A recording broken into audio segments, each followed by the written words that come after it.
stop believing. Wanna ever have this feeling all for you. Oh, I do.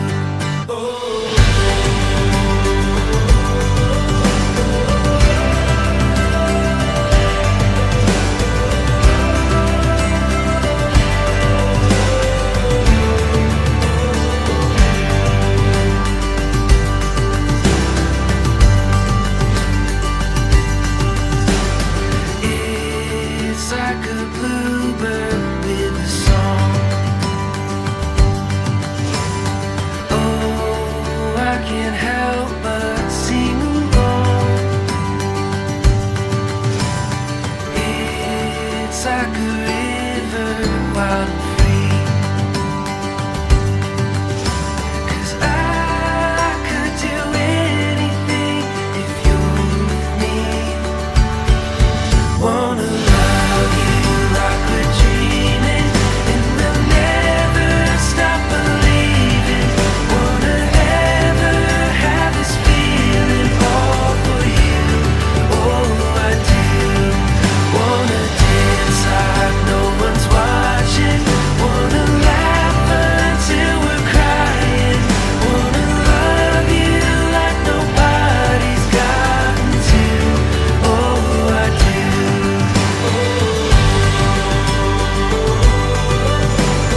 സഹോദരങ്ങളെ, നമുക്ക് നമ്മുടെ മകൻ ജെയിംസിനെ വിവാഹവേദിയിലേക്ക്, ദൈവാലയത്തിലേക്ക് അനയിക്കാം. നമുക്ക് പ്രത്യേകമായിട്ട് പ്രാർത്ഥിക്കാം. പിതാവിൻ്റെയും പുത്രൻ്റെയും പരിശുദ്ധാത്മാവിൻ്റെയും നാമത്തിൽ. അത്യുന്നതങ്ങളിൽ ദൈവത്തിന് സ്തുതി. ഭൂമിയിൽ മനുഷ്യർക്ക് സമാധാനവും പ്രത്യാശയും എപ്പോഴും എന്നേക്കും. സ്വർഗസ്ഥനായ ഞങ്ങളുടെ പിതാവേ, അങ്ങയുടെ രാജ്യം വരണമേ. അങ്ങയുടെ തിരുമനസ്സ് സ്വർഗത്തിലെ പോലെ ഭൂമിയിലുമാകണമേ. ഞങ്ങൾക്ക് ആവശ്യമായ ആഹാരം ഞങ്ങൾക്ക് തരണമേ. ഞങ്ങളുടെ കടക്കാരോട് ഞങ്ങൾ ക്ഷമിച്ചതുപോലെ ഞങ്ങളുടെ കടങ്ങളും പാപങ്ങളും ഞങ്ങൾ പ്രലോഭനത്തിൽ വീഴാനിടയാകരുത്. ദുഷ്ടാരൂപി ഞങ്ങളെ രക്ഷിക്കണമേ. എന്തുകൊണ്ടെന്നാൽ രാജ്യവും ശക്തിയും മഹത്വവും എന്നേക്കും അങ്ങയുടേതാകുന്നു. ആമേൻ. ലോകത്തിൻ്റെ പ്രകാശവും സകലത്തിൻ്റെയും ജീവനുമായ മിശിഹായെ, അങ്ങേ ഞങ്ങളുടെ പക്കലേക്ക് അയച്ച അനന്തകാരണത്തിന് എന്നേക്ക് സ്തുതിയും. സമാധാനം നിങ്ങളോടുകൂടെ. വിശുദ്ധ മത്തായി അറിയിച്ച നമ്മുടെ കർത്താവ് ഈശോ മിശിഹായുടെ സുവിശേഷം 5-ാം അധ്യായം 13 മുതലുള്ള വചനങ്ങൾ. നിങ്ങൾ ഭൂമിയുടെ ഉപ്പാണ്. ഉറ കെട്ടുപോയാൽ ഉപ്പിനെ എങ്ങനെ ഉറ കൂട്ടും? പുറത്തേക്ക് വലിച്ചെറിഞ്ഞ് മനുഷ്യരാൽ ചവിട്ടപ്പെടുവാനല്ലാതെ മറ്റൊന്നിനും അത് കൊള്ളുകയില്ല. നിങ്ങൾ ലോകത്തിൻ്റെ പ്രകാശമാണ്. മലമുകളിൽ പണിതുയർത്തിയ പട്ടണത്തെ മറച്ചു വയ്ക്കുക സാധ്യമല്ല. വിളക്ക് കൊളുത്തി ആരും പറയുടെ കീഴിൽ വയ്ക്കാറില്ല, പീഠത്തിന്മേലാണ് വയ്ക്കുക. അപ്പോൾ അത് ഭവനത്തിലുള്ള എല്ലാവർക്കും പ്രകാശം നൽകുന്നു. അപ്രകാരം മനുഷ്യർ നിങ്ങളുടെ നല്ല പ്രവൃത്തികൾ കണ്ട് സ്വർഗസ്ഥനായ നിങ്ങളുടെ പിതാവിനെ മഹത്വപ്പെടുത്തേണ്ടതിന് നിങ്ങളുടെ വെളിച്ചം അവരുടെ മുമ്പിൽ എപ്പോഴും പ്രകാശിക്കട്ടെ. നമുക്ക് പ്രാർത്ഥിക്കാം. പിതാവും പുത്രനും പരിശുദ്ധാത്മാവുമായ ദൈവമേ, നിന്നെ ഞങ്ങൾ ആരാധിച്ച് സ്തുതിക്കുന്നു. നീ ഞങ്ങൾക്ക് നൽകിക്കൊണ്ടിരിക്കുന്ന എല്ലാ കൃപകൾക്കും നന്ദി പറയുന്നു. നീ മനുഷ്യനെ സകല ജീവജാലങ്ങളുടെയും ഉപരിയായി സൃഷ്ടിക്കുകയും അവൻ ഏകനായിരിക്കുന്നത് നന്നല്ല, അവന് ചേർന്ന ഇണയെ ഞാൻ നൽകും എന്ന് അരുളി ചെയ്ത ഏകാന്തതയിൽ നിന്ന് കൈപിടിച്ചുയർത്തി ജീവിതസഖിയെ നൽകി ആദ്യ വിവാഹം ആശീർവദിച്ചുവല്ലോ. ഇന്ന് ഞങ്ങളുടെ മകൻ ജെയിംസ് നീ സ്ഥാപിച്ച വിവാഹാന്തസ്സിലേക്ക് പ്രവേശിക്കുവാൻ ഈ ഭവനത്തിൽ നിന്നും ദൈവാലയത്തിലേക്ക് പോവുകയാണ്. വളരെയേറെ ചിന്തിച്ചും പ്രാർത്ഥിച്ചും തിരഞ്ഞെടുത്ത വിവാഹമെന്ന ദൈവവിളിയിൽ ജീവിതാന്ത്യം വരെ തുടരുവാൻ കർത്താവേ, നീ ഇവനെ അനുഗ്രഹിക്കണമേ. ആദത്തിന് ഹാവായെയും അബ്രാഹത്തിന് സാറായെയും ഇസ്ഹാക്കിന് റബേക്കായെയും ജീവിതസഖിയായി നൽകി അനുഗ്രഹിച്ച ദൈവമേ, ഇന്ന് വിവാഹ ജീവിതാന്തസ്സിൽ പ്രവേശിക്കുവാൻ പോകുന്ന ഞങ്ങളുടെ മകൻ നീ സഭയെ സ്നേഹിച്ചതുപോലെ സഭ നിനക്ക് കീഴ്പ്പെട്ടിരിക്കുന്നത് പോലെ പരസ്പരം സ്നേഹിക്കുന്ന, പരസ്പരം വിശ്വസ്തത പുലർത്തുന്ന, താങ്ങും തണലുമാകുന്ന, ഊന്നും ഉറപ്പുമാകുന്ന പങ്കാളികളായി കുടുംബജീവിതം നയിക്കുവാൻ ജെയിംസിനെയും അവൻ്റെ പ്രതിശ്രുത വധുവിനെയും സമർത്ഥമായിട്ട് അനുഗ്രഹിക്കണമേ. കാനായിലെ കല്യാണ വിരുന്നിൽ സംബന്ധിച്ച് വധുവരന്മാരെയും കുടുംബാംഗങ്ങളെയും ആശീർവദിച്ചനുഗ്രഹിച്ച ഈശോനാഥ, ഇന്ന് വിവാഹിതനാകുവാൻ പോകുന്ന ഞങ്ങളുടെ മകനെ നിനക്ക് ഞങ്ങൾ സമർപ്പിക്കുന്നു. സ്നേഹനാഥനായ ദൈവമേ, നിൻ്റെ തൃക്കരം നീട്ടി ഈ മകനെ ആശീർവദിച്ചനുഗ്രഹിക്കണമേ. തിരുക്കുടുംബത്തിൻ്റെ നിലവനായ മാർ യോസേപ്പെ, ഞങ്ങളുടെ അമ്മയായ പരിശുദ്ധ മറിയമേ, സകല വിശുദ്ധരെ, ഇവരുടെ സ്വർഗീയ മധ്യസ്ഥരെ, ഇവരുടെ വിവാഹം ശുഭമായി തീരുന്ന ഇവരുടെ ദാമ്പത്യ ജീവിതം കർത്താവിൻ്റെ കൃപ നിറഞ്ഞതും വിജയകരവും സ്നേഹം നിറഞ്ഞതുമാക്കി ഇവർക്ക് വേണ്ടി തീർക്കുവാൻ മാധ്യസ്ഥം വഹിക്കണമേ, അനുഗ്രഹിക്കണമേ. ഈ പ്രാർത്ഥന പിതാവായ ദൈവം വഴി ഞങ്ങൾ അങ്ങേക്ക് സമർപ്പിക്കുന്നു. ഞങ്ങളുടെ ഈ പ്രാർത്ഥന ദയവോടെ കേൾക്കണമേ. കാരുണ്യവാനായ ഈശോ ജെയിംസിനെയും ഈ കുടുംബത്തെയും സമർത്ഥമായിട്ട് അനുഗ്രഹിക്കട്ടെ. ജെയിംസിനെ വളർത്തി വലുതാക്കിയ മാതാപിതാക്കളായ ബിനുവിനെയും മിനിയെയും അതുപോലെ അവൻ്റെ സഹോദരങ്ങളെയും ഈ മുഹൂർത്തത്തിൽ അവിടെ നിന്ന് ആശീർവദിക്കണമേ. അവനെല്ലാ വിധത്തിലും ജീവിതത്തിൽ താങ്ങും തണലുമായി നിൽക്കുവാനായിട്ട് ഈ കുടുംബത്തെ അവിടെ നിന്ന് ശക്തിപ്പെടുത്തണമേ. അവൻ്റെ മാതാപിതാക്കളുടെ മാതാപിതാക്കളെയും ഞങ്ങൾ ഓർക്കുന്നു. അവരെയും അവിടെ നിന്ന് അനുഗ്രഹിക്കണമേ. അവരുടെ മേലും അവിടുത്തെ പരിപാലനയും കൃപയും നൽകി അനുഗ്രഹിക്കണമേ. വിവാഹ അന്തസ്സിലേക്ക് പ്രവേശിക്കുവാനായിട്ട് ഈ ഭവനത്തിൽ നിന്നും ദൈവാലയത്തിലേക്ക് ഇറങ്ങുന്ന അവൻ്റെ കൂടെ അവിടെ നിന്നുണ്ടായിരിക്കണമേ. അവൻ്റെ പ്രിയപ്പെട്ട വധുവിനെയും അവിടെ നിന്ന് ആശീർവദിച്ച് അനുഗ്രഹിക്കണമേ. ഇവിടെ ഈ ദേവാലയത്തിൽ തുടക്കം പോയ ദൈവത്തിൻ്റെ സ്നേഹവും പരിശുദ്ധ റൂഹായുടെ സംരക്ഷണം ഉണ്ടായിരിക്കട്ടെ എപ്പോഴും എപ്പോഴും എന്നേക്കും. ആമേൻ. അപ്പനും അമ്മയും കൂടെ പ്രാർത്ഥന അവൻ്റെ മേൽ കൈവയ്ക്കുക. മകനെ, അബ്രാഹത്തെയും സാറായെയും ഇസഹാക്കിനെയും റബാക്കയെയും അവരുടെ സന്താനങ്ങളെയും അനുഗ്രഹിച്ച ദൈവം മാധുര്യമുള്ള ഒരു ദാമ്പത്യ ജീവിതത്തിനെ നിന്നെയും അനുഗ്രഹിക്കട്ടെ. നിന്നെ സഹായിക്കുവാനായിട്ട് എൻ്റെ സുഹൃത്തുക്കളും നിൻ്റെ കുടുംബാംഗങ്ങളും ഉണ്ടായിരിക്കട്ടെ. കർത്താവിൻ്റെ അനുഗ്രഹം ഈ ധന്യമായ അവസരത്തിൽ നിൻ്റെ മേൽ സമർത്ഥമായിട്ട് പിതാവും പുത്രനും പരിശുദ്ധാത്മാവുമായ ത്രിത്വൈക ദൈവം വർഷിച്ച് നിന്നെ നിൻ്റെ കുടുംബത്തെയും സമർത്ഥമായിട്ട് അനുഗ്രഹിക്കട്ടെ. ആമേൻ.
സ്വർഗസ്ഥനായ ഞങ്ങളുടെ പിതാവേ,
നമുക്ക് പ്രാർത്ഥിക്കാം. സമാധാനം നമ്മോടുകൂടെ. വിവാഹത്താൽ ബന്ധിതരായി ഹൃദയൈക്യത്തിൽ ജീവിക്കുവാൻ ഈ ദാസരെ അങ്ങ് വിളിച്ചുവല്ലോ. സ്വർഗീയ വരങ്ങളായി വധുവരന്മാരെ സഫലരാക്കുകയും അങ്ങയുടെ കൽപ്പനകൾ പാലിച്ച് മാതൃകാപരമായി ജീവിക്കുന്ന കുടുംബത്തിന് രൂപം നൽകുവാൻ ഇവരെ സഹായിക്കുകയും ചെയ്യണമേ. അങ്ങയുടെ മഹത്വത്തിലും മനുഷ്യകുലത്തിലും നന്മയ്ക്കും വേണ്ടി ഈ കൂദാശയോഗ്യതയോടെ പരികർമ്മം ചെയ്യുവാൻ ഞങ്ങളെ ശക്തരാക്കണമേ. പിതാവും പുത്രനും പരിശുദ്ധാത്മാവുമായ സർവേശ്വരായ നീക്കും. എന്റെ പുത്രി ശ്രദ്ധിച്ചു കേൾക്കുക. നിന്റെ ജനത്തെയും പിതൃഗ്രഹത്തെയും നീ വാർത്തു കളയുക. ഞങ്ങളുടെ രക്ഷകന്റെ മണവാട്ടിയായ സഭയെ നീ സന്തോഷിക്കുക. നിത്യനായ ദൈവം തന്റെ സ്നേഹം മൂലം നിന്നെ തന്നെ മണവാട്ടിയായി തെരഞ്ഞെടുത്തു. രാജപുത്രിയുടെ അടവെല്ലാം ആന്തരികമാകുന്നു, അവളുടെ പുതിയതാകുന്നു. വിലയേറിയ കാഴ്ചകളുമായി രാജാവിനെ അവൾ സന്ദർശിക്കും. തോഴികളായ കന്യകമാർ അവളെ അനുഗമിക്കും. അവർ ഉല്ലാസത്തിനായി രാജകൊട്ടാരത്തിൽ പ്രവേശിക്കും. അവരുടെ നാമം അനുസ്മരിക്കും. നിന്റെ ഭാര്യ നിന്റെ ഭവനത്തിൽ വിളഞ്ഞു കിടക്കുന്ന മുന്തിരിവള്ളിയാകും. നിന്റെ മക്കൾ മേശയ്ക്ക് ചുറ്റും സൈത്തുമുളകൾ പോലെയുമായിരിക്കും. കർത്താവിനെ ഭയപ്പെടുന്നവരെല്ലാം ഇപ്രകാരം രീതിയിലാകും. ജീവിതത്തിന്റെ ഓരോ ദിവസവും കർത്താവ് സിയോനിൽ നിന്ന് നിന്നെ അനുഗ്രഹിക്കുമാറാകട്ടെ. പിതാവിനും പുത്രനും പരിശുദ്ധാത്മാവിനും സ്തുതി. ഞങ്ങളുടെ രക്ഷകന്റെ മണവാട്ടിയായ സഭയെ നീ സന്തോഷിക്കുക. നിത്യനായ ദൈവം തന്റെ സ്നേഹം മൂലം നിന്നെ തന്റെ മണവാട്ടിയായി തെരഞ്ഞെടുത്തു. ഞങ്ങളുടെ കർത്താവായ ദൈവമേ, അങ്ങയുടെ സ്നേഹത്തിന്റെ പരിമളം ഞങ്ങളിൽ വീശുകയും അങ്ങയുടെ സത്യത്തിന്റെ ജ്ഞാനം ഞങ്ങളുടെ ആത്മാക്കളെ പ്രകാശിപ്പിക്കുകയും ചെയ്യുമ്പോൾ സ്വർഗത്തിൽ നിന്നും പ്രത്യക്ഷനാകുന്ന ഞങ്ങളുടെ തിരുക്കുമാരനെ സ്വീകരിക്കാൻ ഞങ്ങൾക്കിടയാകട്ടെ. സകല സൗഭാഗ്യങ്ങളും നന്മകളും നിറഞ്ഞ മുടിലോട് നിൽക്കുന്ന സഭയിൽ നിരന്തരം അങ്ങേ സ്തുതിക്കാനും മഹത്വപ്പെടുത്താനും ഞങ്ങൾ യോഗ്യരാകട്ടെ. അങ്ങേക്കും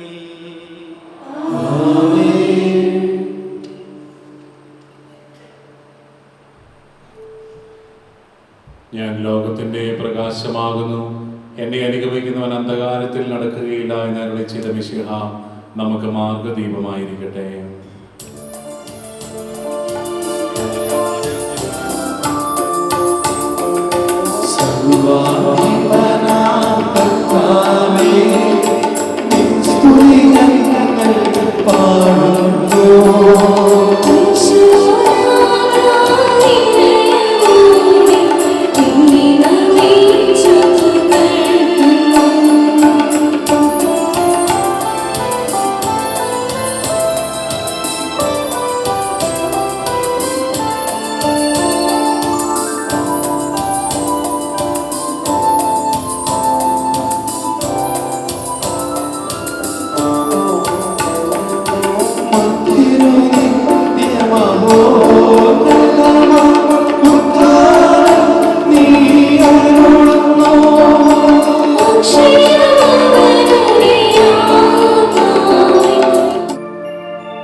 ആത്മാക്കളെ രക്ഷിക്കുന്നവനും ജീവനെ നിത്യം പരിപാലിക്കുന്നവനുമാകുന്നു.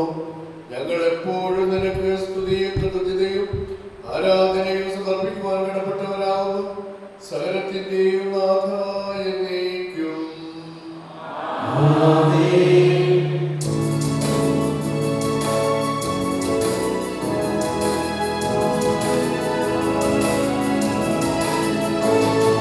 ശബ്ദം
പരിശുദ്ധന സ്തുത്യർഹനും ബലവാനും അമർത്യനുമായ കർത്താവേ, അങ്ങയുടെ സ്വഭാവത്തിനൊത്ത വിധം എപ്പോഴും ഞങ്ങളെ കടാക്ഷിക്കുകയും അനുഗ്രഹിക്കുകയും ഞങ്ങളോട് കരുണ കാണിക്കുകയും ചെയ്യണമേ.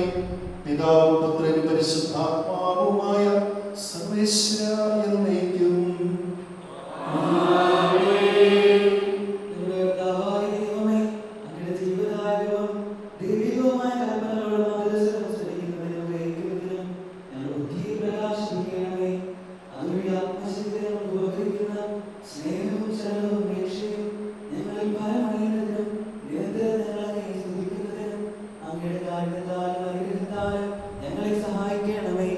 പിതാവും പുത്രനും പരിശുദ്ധാത്മാവുമായ സർവേശ്വരായ എന്നേക്കും. സഹോദരരെ, പത്രോസിലേക്ക് എഴുതിയ ഒന്നാം ലേഖനം. കർത്താവേ, ഭാര്യമാരെ, നിങ്ങൾ ഭർത്താക്കന്മാർക്ക് വിധേയരായിരിക്കുവിൻ. വചനമനുസരിക്കാത്ത ആരെങ്കിലും ഉണ്ടെങ്കിൽ അവരെ വാക്കുകൊണ്ടല്ല പെരുമാറ്റം കൊണ്ട് വിശ്വാസത്തിലേക്ക് ആനയിക്കാൻ ഭാര്യമാർക്ക് കഴിയും. അവർ നിങ്ങളുടെ ആദരപൂർവകവും നിഷ്കളങ്കവുമായ പെരുമാറ്റം കൊണ്ടല്ല ഇത് സാധ്യമാവുക. ബാഹ്യമോടികളായ പിന്നിയ മുടിയോ സ്വർണ്ണാഭരണമോ വിശേഷ വസ്ത്രങ്ങളോ അല്ല നിങ്ങളുടെ അലങ്കാരം. പിന്നെയോ ദൈവസന്നിധിയിൽ വിശിഷ്ടമായ സൗമ്യവും ശാന്തവുമായ ആത്മാവാകുന്ന അനശ്വര രത്നം അണിഞ്ഞ ആന്തരിക വ്യക്തിത്വമാണ്. ദൈവത്തിൽ പ്രത്യാശ വെച്ചിരുന്ന വിശുദ്ധ സ്ത്രീകൾ മുമ്പ് ഇപ്രകാരം തങ്ങളെ തന്നെ അലങ്കരിക്കുകയും തങ്ങളുടെ ഭർത്താക്കന്മാർക്ക് വിധേയരായിരിക്കുകയും ചെയ്തിട്ടുണ്ട്. സാറ അബ്രാഹത്തെ നാഥ എന്ന് വിളിച്ചുകൊണ്ട് അനുസരിച്ചിരുന്നല്ലോ. നന്മ ചെയ്യുകയും ഒന്നിനെ ഭയപ്പെടാതിരിക്കുകയും ചെയ്താൽ നിങ്ങൾ അവളുടെ മക്കളാകും. ഇങ്ങനെ തന്നെ ഭർത്താക്കന്മാരെ, നിങ്ങൾ വിവേകത്തോടെ നിങ്ങളുടെ ഭാര്യമാരോടൊത്ത് ജീവിക്കുവിൻ. സ്ത്രീ ബലഹീന പാത്രമാണെങ്കിലും ജീവദായകമായ കൃപയ്ക്ക് തുല്യ അവകാശിണി എന്ന നിലയിൽ അവളോട് ബഹുമാനം കാണിക്കുവിൻ. ഇത് നിങ്ങളുടെ പ്രാർത്ഥനയ്ക്ക് തടസ്സമുണ്ടാകാതിരിക്കാൻ വേണ്ടിയാണ്. Hallelujah, hallelujah, hallelujah.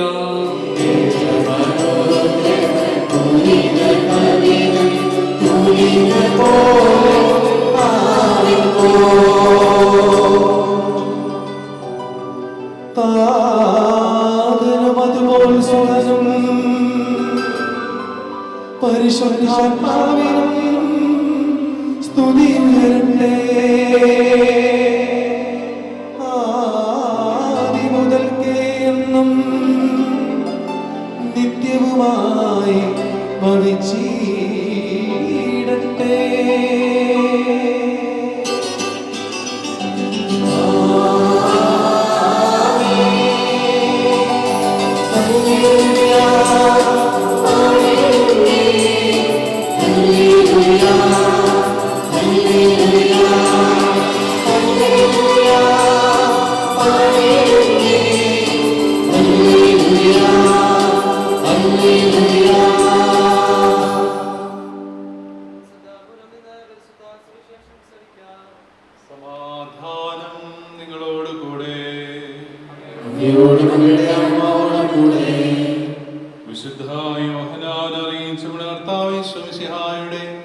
പരിശുദ്ധ സുവിശേഷം. മൂന്നാം ദിവസം ഗലീലയിലെ കാനായിൽ ഒരു വിവാഹ വിരുന്ന് നടന്നു. ഈശോയുടെ അമ്മ അവിടെ ഉണ്ടായിരുന്നു. ഈശോയും ശിഷ്യന്മാരും വിവാഹ വിരുന്നിന് ക്ഷണിക്കപ്പെട്ടിരുന്നു. അവിടെ വീഞ്ഞ് തീർന്നു പോയപ്പോൾ ഈശോയുടെ അമ്മ അവനോട് പറഞ്ഞു, അവർക്ക് വീഞ്ഞില്ല. ഈശോയോട് പറഞ്ഞു, സ്ത്രീയെ, എനിക്കും നിനക്കും എന്ത്? എൻ്റെ സമയം ഇനിയുമായിട്ടില്ല. അവന്റെ അമ്മ പരിചാരകരോട് പറഞ്ഞു, അവൻ നിങ്ങളോട് പറയുന്നത് എന്തായാലും അത് ചെയ്യുവിൻ. യഹൂദരുടെ ശുദ്ധീകരണ കർമ്മത്തിനുള്ള വെള്ളം നിറയ്ക്കുന്ന 6 കൽഭരണികൾ അവിടെ ഉണ്ടായിരുന്നു. ഓരോന്നിനും 2-3 അളവുകളുമായിരുന്നു. ഭരണികളിൽ വെള്ളം നിറയ്ക്കുവിനെന്ന് ഈശോ അവരോട് കൽപ്പിച്ചു. അവർ അവയെല്ലാം വക്കോളം നിറച്ചു. ഇനി പകർന്ന് കലവറക്കാരനെ അടുത്ത് കൊണ്ടുചെല്ലുവിൻ എന്നവൻ പറഞ്ഞു. അവർ അപ്രകാരം ചെയ്തു. വീഞ്ഞായി മാറിയ ആ വെള്ളം കലവറക്കാരൻ രുചിച്ചു നോക്കി. അതെവിടെ നിന്നാണെന്ന് അവൻ അറിഞ്ഞില്ല. എന്നാൽ വെള്ളം കോരിയ പരിചാരകർ അറിഞ്ഞിരുന്നു. കലവറക്കാരൻ മണവാളനെ വിളിച്ചു. അവൻ പറഞ്ഞു, എല്ലാവരും മേൽത്തരം വീഞ്ഞ് ആദ്യം വിളമ്പുന്നു. അതിഥികൾക്ക് ലഹരി പിടിച്ചു കഴിയുമ്പോൾ താഴ്ന്ന തരവും. എന്നാൽ നീ നല്ല വീഞ്ഞ് ഇതുവരെയും സൂക്ഷിച്ചു വച്ചുവല്ലോ. ഈശോ തന്റെ മഹത്വം വെളിപ്പെടുത്തുന്നതിന് പ്രവർത്തിച്ച അടയാളങ്ങളുടെ ആരംഭമാണ് ഗലീലയിലെ കാനായിൽ ചെയ്തത്. അവന്റെ ശിഷ്യന്മാർ അവനിൽ വിശ്വസിച്ചു.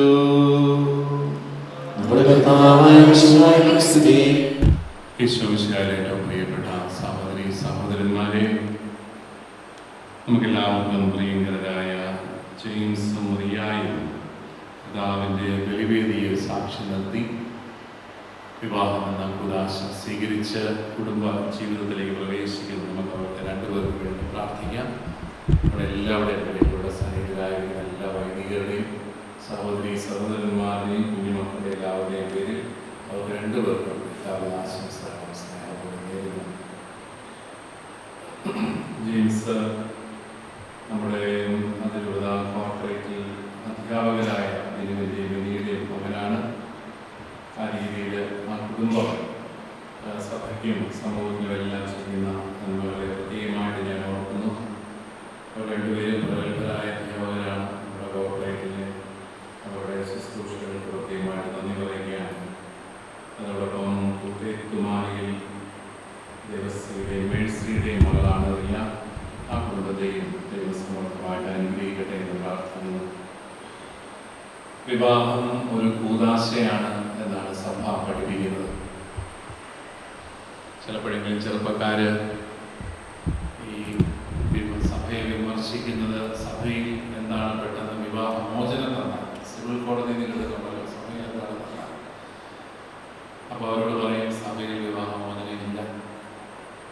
ഈ അറിവും സമ്മതവും ഇല്ലാതാണ് വിവാഹം കഴിച്ചതെങ്കിൽ കല്യാണമേ നടന്നിട്ടില്ല എന്ന് പ്രഖ്യാപിക്കുക മാത്രമാണ് സഭ ചെയ്യുന്നത്. എന്തുകൊണ്ടാണ് വിവാഹമോചനത്തെ കുറിച്ച് നമ്മൾ ചിന്തിക്കാത്തത്? കാരണം ഇതൊരു കൂദാശയാണ്. കൂദാശ എന്ന് പറയുമ്പോൾ അദൃശ്യമായ പ്രസാദപരത്തെ ദൃശ്യമാക്കുന്ന ഒരടയാളമാണ് കൂദാശ. ഇവര് 2 പേരും കർത്താവിന്റെ സന്നിധിയിൽ സ്വയം സമർപ്പിച്ച് അവര് സ്നേഹത്തിൽ ഒരുമിച്ച് ജീവിക്കാനായിട്ട് തീരുമാനമെടുത്ത് കർത്താവിന്റെ ബലിവേദിക്ക് മുമ്പിൽ വരുമ്പോൾ അവരവരുടെ ആ തീരുമാനം പ്രഖ്യാപിക്കുമ്പോൾ അവർക്ക് അദൃശ്യമായ ഒരു കൃപാവരം നമ്മുടെ കർത്താവ് കൊടുക്കുകയാണ്. അതെന്താണ് കൊടുക്കുന്നത്? ഈശോ തന്റെ സഭയെ സ്നേഹിച്ചതുപോലെ പരസ്പരം സ്നേഹിക്കാം. ഈശോ തന്റെ സഭയെ എങ്ങനെയാണ് സ്നേഹിച്ചത്? ജീവൻ നൽകിയാണ് സ്നേഹിച്ചത്. അപ്പോൾ അവര് പരസ്പരം ജീവൻ നൽകി സ്നേഹിക്കുന്നത് കണ്ട് മറ്റുള്ളവർ ഈശോ സഭയെ എങ്ങനെയാണ് സ്നേഹിച്ചതെന്ന് തിരിച്ചറിയാൻ പോവുകയാണ്. അതുകൊണ്ടാണ് സ്നേഹമുള്ള കുടുംബങ്ങളാണ് ഏറ്റവും വലിയ സുവിശേഷ പ്രഘോഷണം എന്ന് പറയുന്നത്. Loudest gospel preaching of married people is their marriage itself എന്ന് പറയുന്നത്. ഏറ്റവും ഉച്ചത്തിലുള്ള വിവാഹിതരുടെ ഏറ്റവും ഉച്ചത്തിലുള്ള സുവിശേഷ പ്രഘോഷണം അവരുടെ വിവാഹ ജീവിതം തന്നെയാണ്. അപ്പോൾ കാരണം അവരുടെ വിവാഹ ജീവിതത്തിലൂടെ അവർ ദൈവം എങ്ങനെയാണ് തൻ്റെ സഭയെ വീണ്ടെടുത്തതെന്നും സഭയെ സ്നേഹിച്ചതെന്നും ലോകത്തെ കാട്ടി കൊടുത്തുകൊണ്ടിരിക്കുകയാണ്. എനിക്ക് നമ്മുടെ പ്രിയപ്പെട്ട ജെയിംസും റിയായും വിവാഹം ഒക്കെ കഴിക്കുമ്പോൾ എനിക്ക് അവരോട് പറയാനുള്ളത്, നിങ്ങളുടെ ജീവിതത്തിൽ എന്തെല്ലാം കുറവ് വന്നാലും സ്നേഹത്തിന് കുറവ് വരരുത്. നമ്മുടെയൊക്കെ കുടുംബങ്ങളിലൊക്കെ നേരെ തിരിച്ചാൽ ഒത്തിരി കാര്യങ്ങളുണ്ട്. ഇല്ലാത്തത് എന്താണെന്ന് വെച്ച് കഴിഞ്ഞാൽ സ്നേഹം മാത്രമാണ്. പ്രത്യേകിച്ച് നമ്മൾ ഈ നസ്രാണി സുറിയാനി കത്തോലിക്ക കുടുംബങ്ങളിൽ ഇച്ചിരി കുറവാണ്. പരസ്പര സ്നേഹമുള്ള കുടുംബങ്ങൾ വളരെ വളരെ കുറവാണ്. സ്നേഹം പ്രകടിപ്പിക്കാൻ അറിയാവുന്നവരുടെ എണ്ണം വളരെ കുറവാണ്. അത് മുഖ്യ കഥാപാത്രങ്ങൾ, അതിനകത്ത് പ്രതികൾ ഞങ്ങൾ പുരുഷന്മാർ തന്നെയാണ്. വീട്ടിൽ വന്ന വർത്താനം പറയുക, അനാവശ്യമായ ഒരു ഗൗരവ സ്വഭാവമൊക്കെ ഉണ്ടായിരിക്കും. കുഞ്ഞുങ്ങളോട് ഉണ്ടെന്നില്ല, ഭാര്യയോട് ഉണ്ടെന്നില്ല, കുറച്ച് ശബ്ദങ്ങൾ മാത്രമേ വീട്ടിൽ വന്നു, അല്ലാതെ തുറന്ന സംസാരമൊന്നുമില്ല. വീട്ടിൽ നിന്ന് ഇറങ്ങിക്കഴിഞ്ഞാൽ അവർക്ക് വലിയ അട്ടഹാസം ബഹളവും ഒക്കെയാണ്. വീട്ടിൽ കയറി കഴിഞ്ഞാൽ അവാർഡ് പടം പോലെ കുടുംബജീവിതം. അതൊരു മുഖ്യ പ്രതികൾ ഞങ്ങളാണ്. കാരണം നമ്മുടെ ഈ ഒരു ശകലം പുരുഷ കേന്ദ്രീകൃതമായ ഒരു പേട്രിയാർക്കൽ സൊസൈറ്റിയാണ്. അതുകൊണ്ട് അങ്ങനെ വർത്തമാനം പറയുന്നത് കുറച്ചിലാണെന്ന് വിശ്വസിക്കുന്ന മഹാത്മാക്കളാണ് പുരുഷന്മാരെ ഒത്തിരി. ഏതായാലും വീടുകളിൽ ചെന്ന് കഴിഞ്ഞാൽ ഒരു സന്തോഷത്തിൻ്റെ അനുഭവം അത് വളരെ പ്രധാനപ്പെട്ടതാണ്. നമ്മുടെയൊക്കെ കുടുംബങ്ങൾ ഗൗരവമായി ചിന്തിക്കേണ്ട ഒരു കാര്യമാണ്. ഞാൻ എപ്പോഴും ഓർക്കും, നമ്മുടെയൊക്കെ കുട്ടികൾ ഇന്ന് ഞാൻ നമ്മുടെ അതിരൂപതയിലെ ഫുൾ A+ കിട്ടിയ കുട്ടികൾക്ക് സമ്മാനം കൊടുത്തിട്ട് വരിക. അതുകൊണ്ടാണ് അല്പം താമസിച്ചത്. 10,000 പിള്ളേർക്ക് സമ്മാനം കൊടുത്തു. എല്ലാവർക്കും കൊടുക്കണമെന്ന് എനിക്ക് ഒരു നിർബന്ധമുണ്ടായിരുന്നു. കാരണം അത് നമ്മുടെ മക്കളാണ്, എടുക്കൽ പിള്ളേരാണ്. പക്ഷെ നമ്മുടെ ഈ കുഞ്ഞുങ്ങളെല്ലാം എവിടെ പോയി അപ്രത്യക്ഷരാണ്. അവരുടെ കൂടുതൽ നല്ല കഴിവുള്ളവർ, ജില്ലാ കളക്ടറാകാൻ കഴിവുള്ളവർ, വലിയ നേതൃത്വ സ്വഭാവമുള്ളവരാണ്. ഇവരൊന്നും ഇന്ന് എത്തുന്നില്ല. ഇവർ പരമാവധി എത്തുന്നത് ന്യൂസിലൻഡിലെ ഏതോ ഒരു പ്രോഗ്രാമിലെ ഏതോ ഒരു നേഴ്സിംഗ് ഹോമിൽ ഏതോ ഒരു നേഴ്സായി സ്വസ്ഥമായി ജീവിച്ച് കുറേ കാശൊക്കെ ഉണ്ടാക്കി കുറച്ചാൽ കഴിഞ്ഞിട്ട് എന്തിനാന്ന് പോലും അറിയാൻ വയ്യാതെ അവിടെയും വീടുണ്ടാക്കി ഇവിടെയും വീടുണ്ടാക്കി അങ്ങ് മരിച്ചു പോകുക. അല്ലാതെ ഈ സമൂഹത്തിന് നല്ല സംഭാവനകൾ കൊടുക്കുന്ന രീതിയിൽ നമ്മുടെ കുട്ടികൾ വളർന്ന് മാതാപിതാക്കളുടെ സ്നേഹമാണ്, മക്കളുടെ ധൈര്യമായിട്ടുള്ള അപ്പനും അമ്മയും എന്റെ പേർക്ക് ഒരു വലിയ പരിചയ പോലെ നിൽക്കുകയാണ്. രണ്ടും ഒരുമിച്ച് നിൽക്കുകയാണെന്ന് പറയുന്നതാണ് കുഞ്ഞുങ്ങൾ. പലപ്പോഴും സ്നേഹമായിട്ടുള്ള എന്തെങ്കിലും പറഞ്ഞാൽ അതിനകത്ത് എന്തെങ്കിലും കുഴപ്പങ്ങൾ. അപ്പൊ ഇങ്ങനെ ഈ വഴക്കുകളുടെയും ബുദ്ധിമുട്ടുകളുടെയൊക്കെ ഇടയ്ക്കുള്ള പിള്ളേർ വളർത്തുന്നുണ്ട്. നമ്മുടെ കത്തോലിക്ക കുടുംബങ്ങളിലെ പൈസയ്ക്കൊക്കെ ചിലപ്പോൾ കുറവുള്ളത് ചില ഈ കാശും കണക്കുകൂട്ടുമായിട്ട് ജീവിതം അവർ മരിച്ചു പോവാ. എല്ലാവരും മരിച്ചു പോവാ, ജീവിക്കുന്നില്ല. അപ്പോ പണത്തിന് കുറവുണ്ടെങ്കിലും സൗന്ദര്യത്തിന് കുറവുണ്ടെങ്കിലും ആരോഗ്യത്തിന് കുറവുണ്ടെങ്കിലും സ്നേഹത്തിന് കുറവ് വരികയില്ലാത്തൊരു തീരുമാനം. കാരണം അതിനാണ് നിങ്ങൾക്ക് അദൃശ്യമായ പ്രസാദം. അതുകൊണ്ടാണ് നിങ്ങൾ കുർബാനയ്ക്ക് വരണമെന്ന് പറയുന്നത്. ഞായറാഴ്ചയും ഇട ദിവസങ്ങളിലും സമയമുണ്ടെങ്കിൽ പരിശുദ്ധ കുർബാനയ്ക്ക് വരണം. കാരണം നിങ്ങളുടെ ജീവിതം എന്ന് പറയുന്നത് ഒരു വലിയ ബലിയാണ്. ഈ സമൂഹം നമ്മുടെ കുഞ്ഞുങ്ങളെ പറഞ്ഞു കൊടുപ്പിക്കുന്ന ഏറ്റവും വലിയ കഥാപാത്രമാണ് ജീവിതം ഒരു അടിപൊളി പരിപാടിയാണ്. അത് വെറുതെ ജീവിതം ഒരു ബലിയാണ്, സാക്രിഫൈസ്. അതാണ് നമ്മുടെ പൗരസ്ത്യ സുറിയാനി ക്രമത്തിൽ മനോഹരമായ ക്രമമുണ്ടായിരുന്നു. ബലിയാകുമ്പോണ്ടാകുന്ന വലിയ സന്തോഷമാണ് പരസ്പരം ബലിയാകുന്ന അവസ്ഥ. അതാണ് ജീവിതത്തിൽ ആഘോഷിക്കേണ്ടതായ ഒരു സന്തോഷം. അതുകൊണ്ട് ഈ ഒരു ബലിയുടെ അനുഭവത്തിലൊക്കെ വളരാൻ നിങ്ങൾക്ക് ബലിയുടെ ശക്തി വേണം. അതുകൊണ്ടാണ് നമുക്ക് കർത്താവിന്റെ ബലിയിൽ പങ്കെടുക്കണം എന്ന് പറയുന്നത്. എന്നോട് ഈ അടുത്ത നാളില് ഒരു ചേട്ടൻ എന്നോട് പറഞ്ഞു, പിതാവേ അങ്ങനെ പറഞ്ഞു, പിതാവ് ചെറുപ്പമായിട്ട് വെടിയിടാത്ത എന്താണ് ഞായറാഴ്ച പള്ളി വരുന്നത് കടന്നു നിൽക്കുന്നവരാണ്, സ്നേഹമുള്ളവൻ ഇടദിവസമാണ് കുർബാനയ്ക്ക്. ഇടദിവസവും കുർബാനയ്ക്ക് വരുന്നവൻ സ്നേഹമുള്ളതുകൊണ്ട് വരുന്ന ദൈവം തമ്പുരാന്റെ സ്നേഹമുള്ളതുകൊണ്ട് കർത്താവിന്റെ ബലിയിൽ നിന്നുള്ള ശക്തി വേണമെന്നുള്ള ബോധ്യമുള്ളതുകൊണ്ടാണ് അവൻ ഇടദിവസം കുർബാനയ്ക്ക് വരുന്നത്.